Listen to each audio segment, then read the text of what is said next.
بسم اللہ الرحمن الرحیم۔ السلام علیکم دوستو۔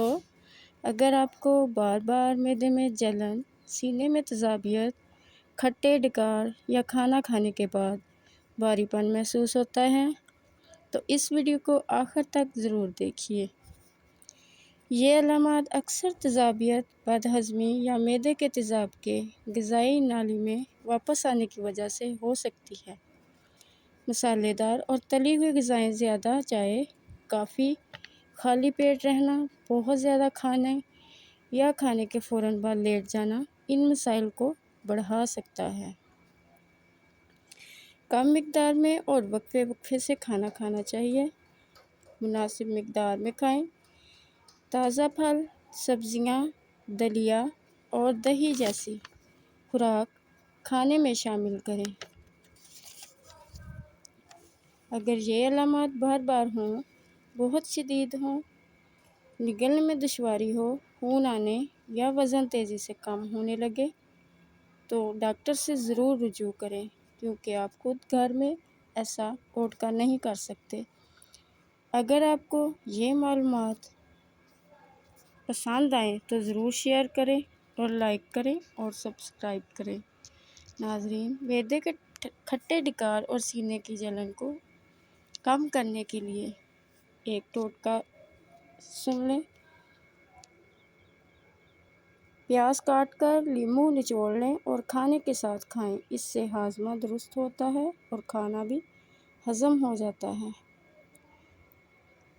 کھانا کھانے کے بعد لیٹنا نہیں چاہیے۔ 2 سے 3 گھنٹے تک نہ لیٹیں۔ اگر آپ کھانا کھانے کے فوراً بعد لیٹ جائیں گے تو کھانا کبھی بھی ہضم نہیں ہوگا۔ کھانے کو ہضم کرنے کے لیے آپ کو چلنا پھرنا ضروری ہے۔ اگر آپ چلے پھریں گے نہیں تو معدے میں 2 سے 3 گھنٹے تک کھانا جو ہے وہ اپنا کام نہیں کر پائے گا۔ کھانا کھانے کے بعد 2 سے 3 گھنٹے آپ کو کچھ نہ کچھ کرنا چاہیے۔ اپنی غذا کو کم سے کم اور متوازن غذا لینی چاہیے۔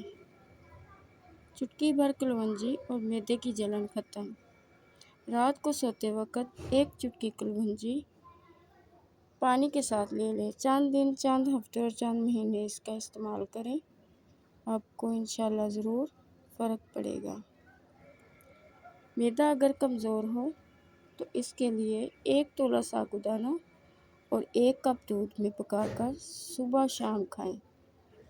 چند دن کے استعمال سے معدے کی کمزوری دور ہو جائے گی اور آپ کا معدہ ٹھیک ہو جائے گا۔ اگر آپ کو معدے میں جلن ہو رہی ہو تو کوئی ٹھنڈی لسی بنا کر پئیں۔ ایک گلاس پانی میں تھوڑا سا دودھ ملائیں اور اس میں اسبگول کا چھلکا ملائیں اور اس کو پئیں۔ اس سے معدے کی جو ہے تیزابیت وہ کم ہوتی ہے اور جلن کم ہوتی ہے۔ معدے کی ایک اور تیزابیت کے لیے ایک اور نسخہ ہے، وہ بعد میں بتاؤں گی۔ ابھی فی الحال اللہ حافظ۔